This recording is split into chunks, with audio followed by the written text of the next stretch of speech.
Un roman, c'est comme la cosse du petit pois. Hein, oui. C'est une cosse avec beaucoup de petits pois. Le but du petit pois est donner l'envie de manger d'autres petits pois.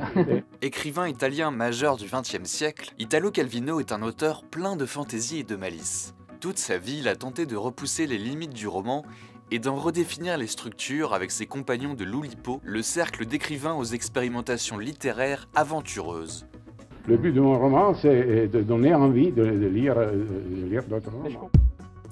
Italo Calvino naît à Cuba en 1923. Sa famille revient s'installer en Italie après l'arrivée au pouvoir de Mussolini. Pourtant, Italo Calvino grandit dans une atmosphère antifasciste et s'engage lui-même, arme à la main, dans une brigade contre les troupes de l'Axe. Après la guerre, il se rapproche du Parti communiste et se consacre à l'écriture. On ne peut pas rivaliser en tragédie avec la réalité. J'ai fait un choix, c'est de trouver des équivalents dans d'autres niveaux. Peut-être trouver l'équivalent comique de... C'est ce que vous avez fait.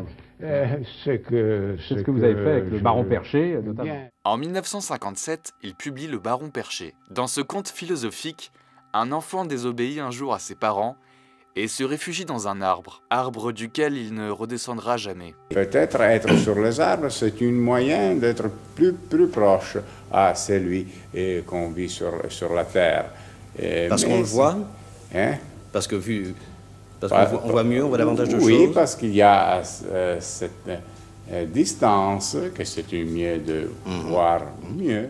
À l'image de son Baron Perché, Italo Calvino garde toute sa vie un regard original sur son époque. Il s'inspire beaucoup des contes populaires italiens et des récits folkloriques, mais aussi des auteurs de son enfance comme Rudyard Kipling ou Robert Louis Stevenson. Au début des années 1960, l'écrivain se détourne de la politique et s'installe à Paris. Il se rapproche des membres de l'Oulipo, l'ouvroir de littérature potentielle, cercle d'écrivains qui font des expérimentations littéraires, dont Raymond Queneau ou Georges Perec, qui écrit un texte entier avec la lettre A comme unique voyelle. Dans ses romans, Italo Calvino n'hésite pas à déconstruire la narration, à inclure une dimension méta, par exemple en se mettant lui-même en scène dans le récit, questionnant ainsi le rapport entre narrateur et lecteur. Alors le sujet du livre, oui, voilà. C'est donc quelqu'un qui vient d'acheter le dernier roman d'Italo Calvino et qui commence à le lire, qui lit un chapitre, qui s'attache à ce livre, qui lui trouve beaucoup d'intérêt et qui tout à coup, patatras, s'aperçoit que la page suivante manque, il est complètement affolé, il va chez l'éditeur dit ne m'en parlez pas, c'est une horreur, tous ces cahiers ont été mélangés. C'est donc une quête, un roman policier pour retrouver ce premier livre. Et ce premier ne se retrouvera jamais. Ils passeront à un second, mais le second fait oublier le précédent, c'est ça qui est admirable. Italo Calvino meurt d'une hémorragie cérébrale à 61 ans.